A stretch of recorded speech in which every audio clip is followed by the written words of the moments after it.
mana pada malam hari ini kita memperingati ya, lahirnya Tuhan kita Yesus Kristus 2000 tahun yang lalu. Sekaligus juga kita merayakannya dengan satu kegembiraan yang penuh pada malam hari ini. Amin. Amin. Saudara, tema firman Tuhan pada malam hari ini adalah Jesus the Life Changes. Ya, yang kalau diterjemahkan ke bahasa Indonesia, Yesus Sang Pengubah Hidup. Dan tema bulanan dari gereja kita untuk bulan ini adalah Great Change, ya. Artinya perubahan besar. Di dalam 2 Korintus 5 ayat 17 mengatakan demikian, saudara. Jadi siapa yang ada di dalam Kristus, ia adalah ciptaan baru. Semua yang lama sudah berlalu, sesungguhnya semua yang baru sudah datang. Jadi saudara, tujuan Yesus hadir di muka bumi 2000 tahun yang lalu itu adalah ada dua perkara di sini yang saya mau sampaikan kepada Anda. Yang pertama, bahwa Yesus mau mengubah ketidakmampuan manusia. Dalam hal apa? Dalam hal membuka hubungan dengan surga. Melalui berbagai cara, termasuk di zaman dahulu kala, sampai-sampai orang terkuat di dunia dengan seluruh kapasitas, dengan seluruh sumber daya yang dia miliki, dia membangun menara sampai mencapai puncak langit, gitu ya, yaitu menara Babel. Tapi ternyata upaya usaha daripada Nimrod tidak membuahkan hasil, bahwa hubungan antara bumi dan surga tidak terkoneksi. Dan di sepanjang zaman manusia berusaha membangun hubungan dengan surga, namun aksesnya tidak pernah terbuka atas segala upaya usaha yang dilakukan oleh manusia. Kita lihat bagaimana orang yang paling hebat sekalipun di dalam melakukan kebaikan, saudara, dia tetap tidak bisa membuka akses surga. Siapapun itu. Di dalam Roma 10 ayat 9 sampai dengan 10 mengatakan, sebab jika dengan mulut kamu mengaku bahwa Yesus adalah Tuhan dan dengan hatimu kamu percaya bahwa Elohim telah membangkitkan dia dari kematian, maka kamu akan diselamatkan. Sebab dengan hati seorang percaya ia dibenarkan, dan dengan mulut seseorang mengaku ia diselamatkan. Saudara, bahwa sesungguhnya tidak terlampau sulit untuk bisa membuka akses surga. Firman Tuhan berkata, hanya cukup dengan percaya dan mengaku. Ya, percaya dengan hati dan mengaku dengan mulut, maka akses surga terbuka. Percaya di sini dan mengaku di sini adalah untuk Yesus Kristus sebagai Tuhan dan Juru Selamat. Amin. Amin.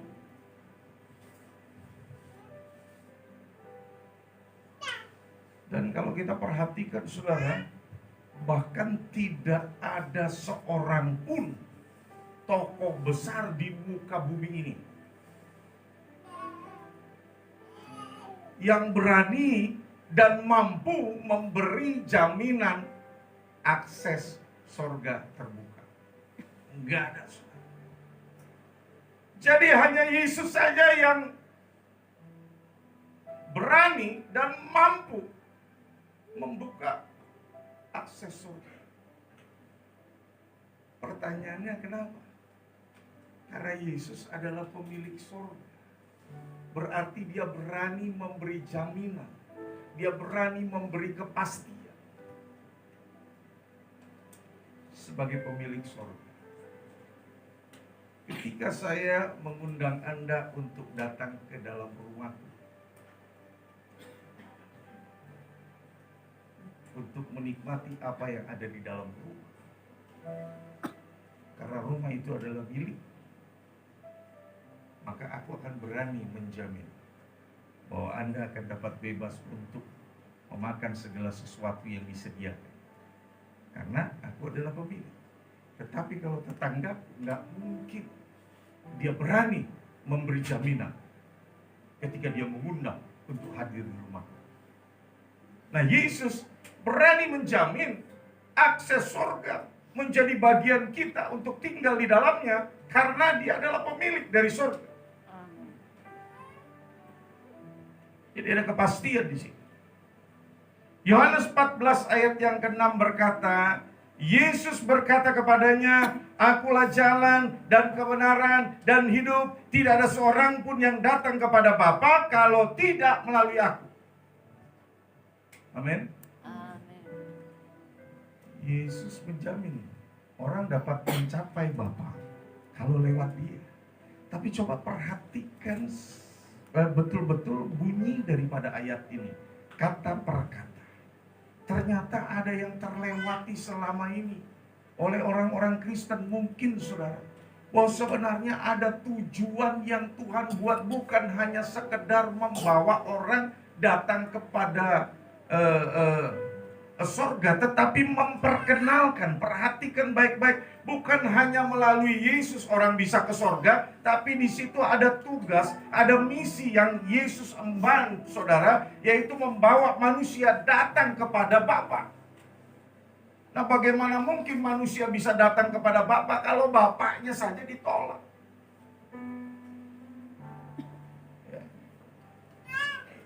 Perhatikan baik-baik, saudara. Yohanes 14 ayat 2 berkata, di rumah Bapakku banyak tempat tinggal.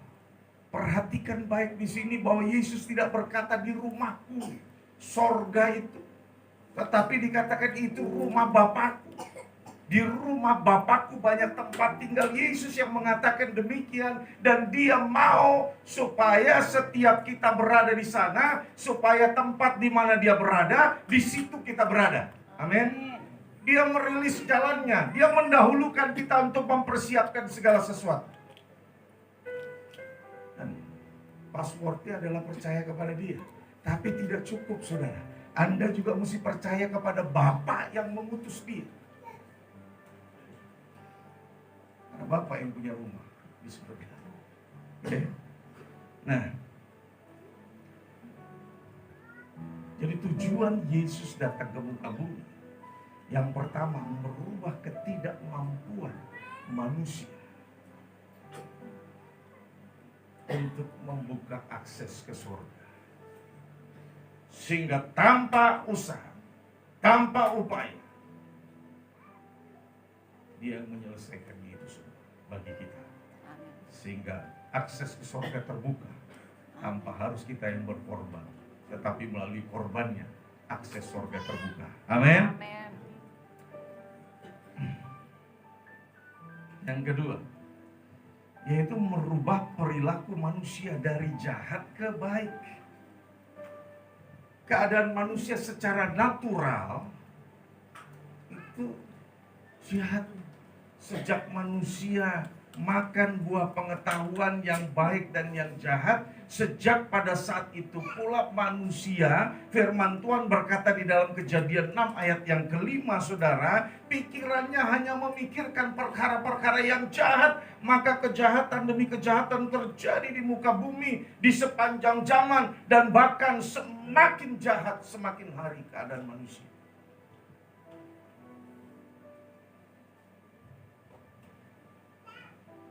Manusia sih bukan nggak berusaha, manusia berusaha untuk memperbaiki diri. Ya, sekali lagi, dengan jerih payahnya, dengan menyakiti diri, dengan bertapa, dengan melakukan amal perbuatan baik, saudara. Tapi itu hanya dapat mencapai ukuran manusia. Mungkin itu dinilai baik bagi manusia, tetapi tidak sempurna di mata Tuhan, tidak mencapai ukuran Tuhan. Di dalam Yesaya 64 ayat yang ke-6 berkata, demikianlah kami sekalian seperti seorang yang najis, dan segala kesalehan kami. Perhatikan baik-baik di sini, saudara. Ini bicara tentang orang yang baik menurut ukuran manusia. Ya, dia sudah saleh, tetapi dia katakan, kami seperti kain kotor.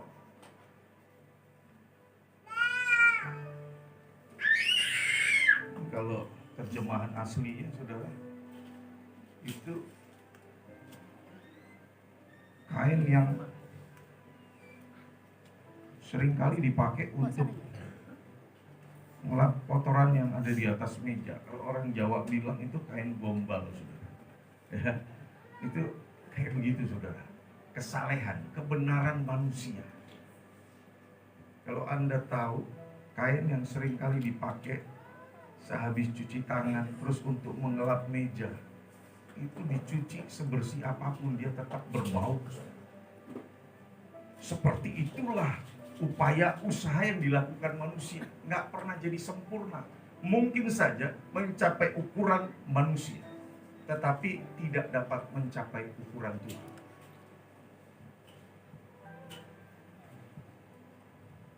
Kami sekalian menjadi layu seperti daun dan lenyap oleh kejahatan. Kami seperti daun dilenyapkan oleh angin. Ini kondisinya manusia. Ya. Sebentar ada, sebentar enggak ada. Ya. Jadi nggak ada sesuatu yang bisa kita banggakan. Semarak kita di bumi bersifat sementara, tapi semarak kita di sorga itu bersifat kekal. Amin. Amin. Amin. Saudara, saya mungkin nggak perpanjang lebar firman, tetapi seperti minggu yang lalu di dalam ibadah raya saya sampaikan bahwa sebelum tutup tahun ada kesempatan besar dan ada perubahan besar yang akan terjadi. Ya, dan itu sudah disampaikan melalui nubuatan. Dan bagi Anda yang merasa menerimanya, signalnya akan kau terima di akhir bulan ini juga. Kau akan lihat tandanya, maka makin pertajam frekuensimu di dalam berhubungan dengan Tuhan. Jadi di dalam ibadah ini jangan anggap sebagai satu kebiasaan, satu rutinitas, bukan. Tetapi di mana Tuhan hadir dan kita memberi ruang dan kesempatan kepada Tuhan untuk buat perubahan dalam hidup kita. Amin. Mau dirubah nggak enak, mungkin sakit, saudara, karena ini bicara tentang proses dibentuk. Tetapi kalau kita mau masuk di dalam proses itu untuk dibentuk oleh Tuhan, pada tahun ini akan ada kesempatan besar yang kau lihat dan kau boleh ambil. Dan akan ada perubahan yang besar yang kau alami. Ada kesehatan, finansial, anak-anak, usaha pekerjaan, akan ada perubahan yang luar biasa. Amin. Amin. Tapi itu tadi, saudara. Yang menjadi problem di sini adalah bahwa mau nggak kita masuk di dalam proses Tuhan, mau nggak kita dibentuk agar kita menerima kesempatan besar dan perubahan besar terjadi dalam hidup kita. Ya. Nggak ada yang bisa merubah hidup kita kecuali Tuhan terlibat atas upaya usaha kita. Upaya usaha kita nggak akan membuahkan hasil tanpa Tuhan terlibat di dalamnya. Kita mau merubah diri, nggak gampang, saudara. Ya. Sebagai salah satu contoh, dulu saya seorang perokok berat, bukan perokok ringan. Ya, 4 bungkus satu hari. Ya. 4 bungkus satu hari. Coba Anda fokus pada firman. 4 bungkus satu hari. Saya berupaya untuk berhenti merokok. Ya. Saya upayakan dengan kemampuanku sebagai seorang manusia untuk bertindak. Ya. Ternyata saya berhasil mengurangi dari 4 bungkus rokok satu hari menjadi 2 bungkus dalam tempo beberapa waktu. Tapi masih kurang, masih belum maksimal. Terus diupayakan lagi sampai akhirnya menjadi 1 bungkus dan kemudian tinggal 1 batang satu hari. Dan apa terjadi kemudian, saudara? Begitu kambuh, balik lagi, bahkan lebih daripada 4 bungkus.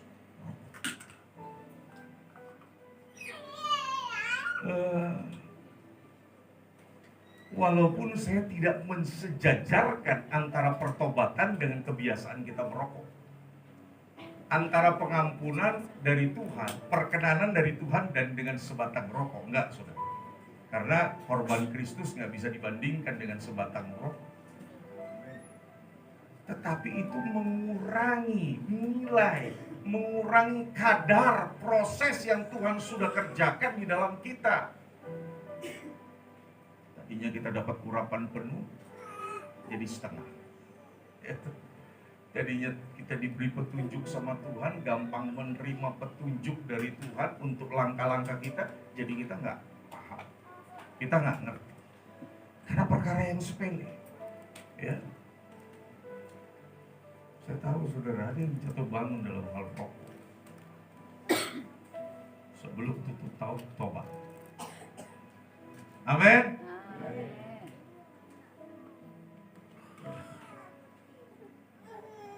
Rubah supaya tubuhmu sehat. Banyak orang ingin sehat, keluar duit banyak. Sekarang kau yang sudah diberi kesehatan, kau sia-siakan kesehatan tubuh. Dan apalagi hidup di dalam kekudusan. Khusus buat anak-anak muda, perhatikan baik-baik ini.